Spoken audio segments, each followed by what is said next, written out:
You just realized your business needed to hire someone yesterday. How can you find amazing candidates fast? Easy. Just use Indeed. Stop struggling to get your job post seen on other job sites. With Indeed sponsored jobs, your post jumps to the top of the page for your relevant candidates, so you can reach the people you want faster. According to Indeed data, sponsored jobs posted directly on Indeed have 45% more applications than non-sponsored jobs. Don't wait any longer. Speed up your hiring right now with Indeed.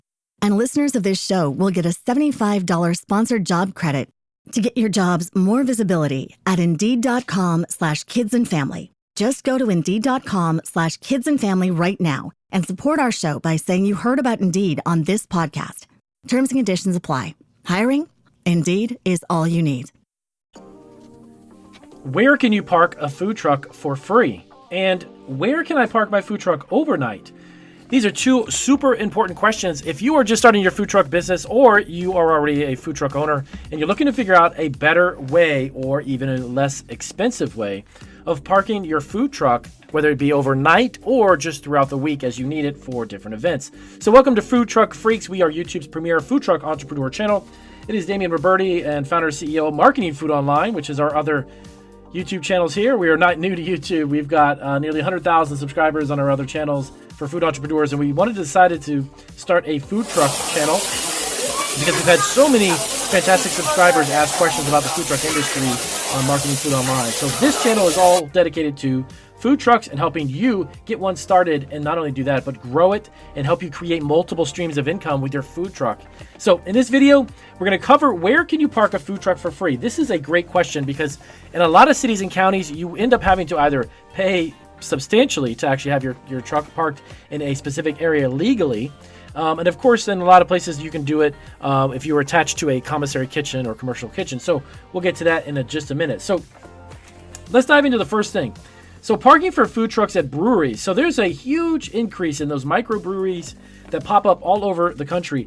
And because most food trucks cannot sell alcohol and actually beer, do not automatically serve food, breweries and food trucks are natural collaborators, right? So while breweries realize that the consumers stay longer if they have an order of a beer and they end up eating more, most of the time food trucks show up at breweries and they love to do business and swap it out with the actual brew shop. So many of these microbrews that you see popping up everywhere, many of them allow food trucks. We actually have one here in Atlanta, several of them, quite a few of them as a matter of fact, in Atlanta that have these food trucks parked almost every single day outside, right on the property there. Breweries provide a space for food trucks on a rolling or a permanent basis. So parking your food truck at a brewery on a regular basis allows you to go to other areas and attend more events. So you can create a loyal and steady consumer base actually from these breweries, believe it or not, which is a great thing to tap into. If you're a constant presence at the brewery, you actually can drum up quite a bit of business, and people who are regulars who are expecting you, like either Fridays and Saturdays on the weekends or maybe certain nights throughout the week. So being the official quote-unquote food truck of the brewery may even allow you to park your food truck for free in a secure location at the brewery overnight. That's something you might want to think about as well. Of course, if the city and county are okay with that, and of course the owners of the brewery, let them know and ask them. That might be, first off, the one great place to park for free and even overnight. So make a distinctive beer batter for your fried foods utilizing the brew's tap list. That's something you can do as well. Incorporating the actual brew's beers or the line of beers that they make into your actual mix of product is something that would be beneficial for both of you. Now, next up, parking your food truck at college or university campuses. So food trucks can park on college campuses for a variety of reasons, actually, including different events in the university and college. College campuses are reconsidering, actually, their eating offerings as consumers want more fast, convenient, and students are looking for something they can grab and go. So check with local universities and colleges in the area in which you live, because many of them actually look forward to having something like that, a variety to offer their students. And of course, any campus that's got thousands or even tens of thousands of students daily, you could drum up a serious amount of business for the college or the university and yourself, of course. So basically what happens now is a lot of college campuses have a rotating food truck lineup, so students may eat between courses and campuses throughout the area as well, making it easy for them to kind of grab and go. Some actual universities allow food trucks to park on their campuses permanently and include them in their meal plans, as a matter of fact. There's some that actually from Florida. I lived in Florida for quite some time. And there was a local community college that had a ton of food trucks lined up outside in the parking lot for the community college students. So definitely look into the local universities for parking. Now, next up is farmers market parking for food trucks. So parking at a farmers market, if your food truck provides locally produced organic produce or healthy alternatives, a farmers market may be a great place to start as well. More than just places to buy groceries, they've actually turned into and transitioned to social gathering areas. They even have artisan fairs, live music, and sometimes art festivals. So farmers markets are another place that you may be able to actually create and drum up a relationship with, and not throughout the day you're going to be operating your food truck, and at night have the ability to park it and leave it there. All right, so next up we have parking the food truck in a food truck park. Now there's a lot of cities, which include Austin, Texas, that has one, Portland, Oregon, LA, Los Angeles, California has got them too, where they actually have these food truck parks where you can literally park your vehicle there and leave it. Or you're going to operate throughout the day, and at night everybody basically leaves their truck there and locks it up. And it's in basically kind of a fairgrounds or a large space of open land. Many of them have fences and even security around them as well. So leaving there is a great idea, even for safety reasons as well. But check into the food truck parks. Almost every city now has one throughout the U.S. Because the food truck industry has blown up and become such a big popular thing. So make sure you check into that as well. Now, although food truck parks have daily prices, renting a parking place in the food truck park on a month-to-month basis is actually going to be a better option. So you might want to look at that. They may offer two different types of ways to park. You can rent it by day for just a specific event, or you can rent it by a month-to-month basis, which is even cheaper, and you have one steady spot where you can actually leave your food truck. So basically, because consumers typically purchase and share things from various food trucks, renting space at a food truck park helps you to stay within your expertise as well. Keep that in mind. That food truck is basically attracting people who want to be there because of the food trucks. So you're getting a clientele who really want your food products. That's something you may not have thought of before. Now, can I park a food truck at home? Now, the thing with this is the city and county would need to have approval or thumbs up or thumbs down. Most commercial vehicles, commercial trucks, if it's a tow truck, for instance, if it's a bulldozer or something like that, and even including a food truck based on the size of it, you will not be able to allow to be doing that in a residential area because of zoning purposes. Now, the other thing you need to think of is your HOA. If you have a homeowners association within a neighborhood or where you live in your residency, you need to make sure you check with them because they can fine you for that. But if they're okay with it and you can park a food truck and you have a driveway that's potentially big enough to handle that, and that's okay with the city, county ordinances and laws, then do that, because that's an even better place because it's free 100%. And it's right there at your home. So you can basically just grab your truck and get to your next event, go to your commissary kitchen, get prepped and good to go. So food trucks, on the other hand, can park in residential neighborhoods if they've been invited by the apartment complex or the homeowners association in most cities. That's another thing you can think of. If you're looking for a place to kind of fill the gaps in, if you don't have a lot of events locally, check and see with certain neighborhoods where you may be able on the weekend park in a cul-de-sac or park at the entrance or the exit of a neighborhood, and you have no idea the amount of customers you could potentially drum up.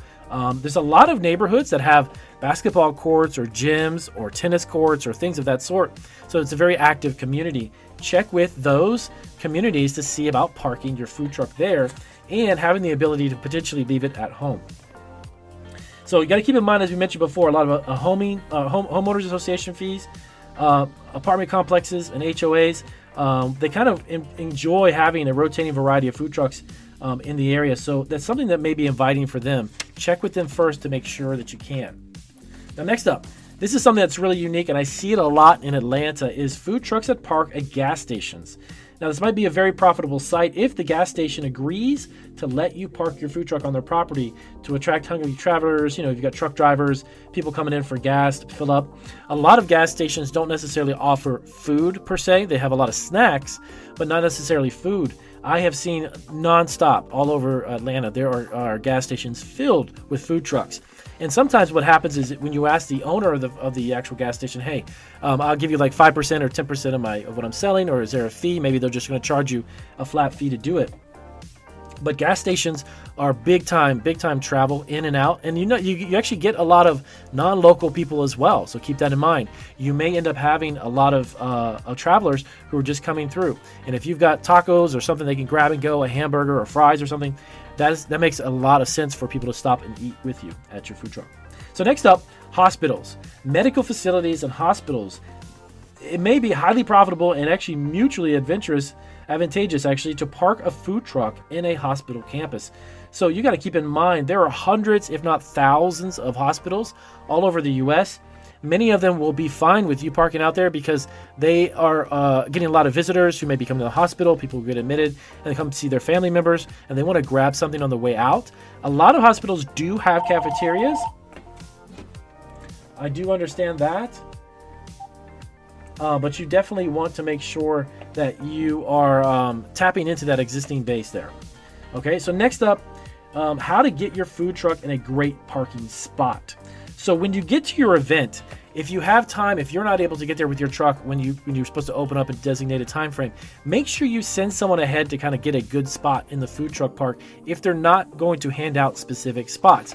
Many food truck parks will designate and have you set up for that.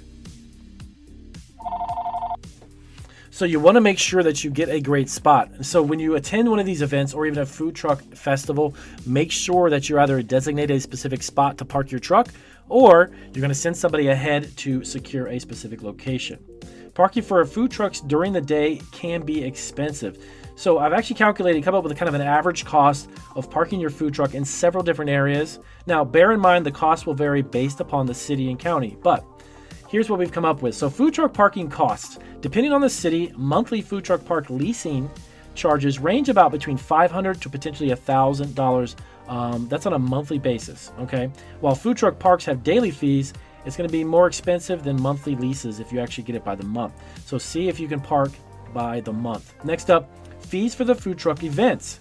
So when you go to a food truck event or any event where you're taking the food truck, you may anticipate to pay between $75 to even $100 per day for that particular parking fee. Okay, now these fees are going to be based upon the event itself and who's ever operating and running the event. But it can go up to about $100 a day. Or in some cases, what they'll even do is take a percentage of sales instead of a flat fee. Hey, Damien, you know what? We actually charge 5%, 10%, or 12% of what you make. That's the fee for parking, or a combination of both. So keep that in mind. Food truck parking fees on a private land. This is another way to park. If you have an agreement with a private landowner and they're okay with it, you need to work that out with them. And those fees can be a lot less because it just may be that a guy has an extra acre or two of land and he's okay with you just parking your truck there. That's something you can check into. If you have someone in the area who's got a large plot of land or a friend of yours you may know that's got land, ask them about parking there. Okay, in many cases, the city and county will be okay with that because those houses are not necessarily in neighborhoods. If a guy has a house, he's got 2 or 3 acres, normally neighborhoods are not going to have to go through HOA or any other permissions, and you'll be okay to do that. Next up, parking a food truck in storage. Yes, believe it or not, there's gigantic warehouses set up to park all kinds of commercial vehicles, not just food trucks, but you'll be inside an enclosed warehouse space. In some cases, it's either temperature controlled or not, but it will give you an opportunity to securely lock your food truck up in a facility either overnight or weekly or monthly. Again, try to get a monthly lease or rent agreement when you want to do one of these because the storage unit itself is going to be your primary location where you'll store the truck. Lastly, commissary and commercial kitchens. Now, in a lot of states, believe it or not, you will need to actually have a commercial kitchen attached to your food truck. Now, those are not only places where you can prep and make food and take out your dirty water for the day, your trash after an event, clean up your food truck, and kind of wrap the day up there at the commissary kitchen or commercial kitchen, but you're going to have the ability to tap into the parking lot to park your food truck there. That's actually normally why the city and county will require you not only to do your food prep there, but to make sure that you just store your truck there. And a lot of these commercial kitchens and commissary kitchens will have a secured up gate, or they'll have a secured section within the parking lot that'll allow you to leave your truck there safely overnight with, security cameras and such. So these are a few different places where you can park your food truck for free potentially, or where you can park your food truck overnight as well. So if you guys have questions about that, please let us know down below. If you are a food truck operator and you're parking your food truck overnight someplace, give us some of your experience because we have a lot of new subscribers who are just getting into the food truck industry and the food truck business. And we will see you guys on our next video.